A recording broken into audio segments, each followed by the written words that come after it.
Hi guys, magandang araw po sa ating lahat and welcome again sa aming YouTube channel. Ngayon po, andito po tayo sa Binalunan, Pangasinan po, kung saan meron pong tumawag po sa atin para po magpatulong po.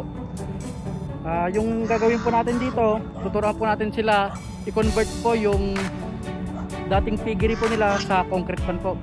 Ayan. Dahil po tinawag po tayo, ituturo na rin po natin yung paano yung tamang pag-aalaga po ng hito. Tara, samahan niyo po ako.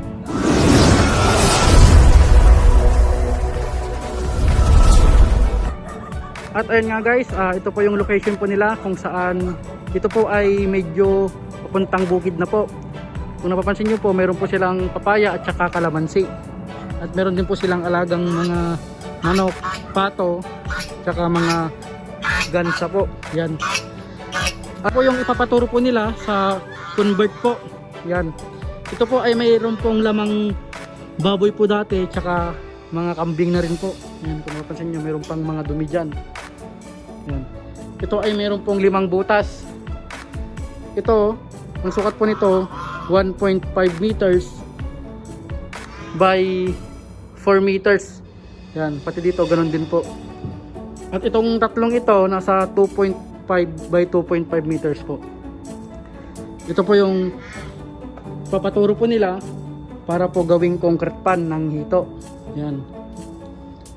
Pinuntahan po natin sila para po matulungan din po natin sila. Yan. Yan yung mga gustong mag-umpisa po ng hito, pupuntahan po natin yan para po maturuan. Ang kailangan lang pong gawin dito, dahil po maganda naman po yung semento po ng kanilang dating piggery po, yung sa flooring lang po at saka yung sa tagas po ang i-check po dito. At yung sa mga pipe po, iibahin din po yan para po mas maganda po tignan.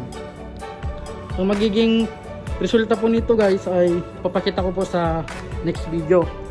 Yan, kung saan lahat po ng mga gagawing pagbabago dito at yung mga diskarte po sa pipe, dito po pupunta yung mga di-drain po sa kalamansi po nila.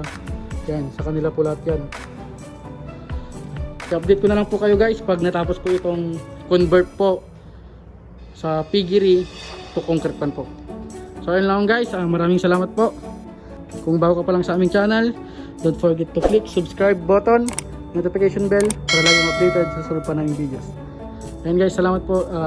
Antayin nyo po yung pagtapos po nito, i-upload ko din po. Salamat.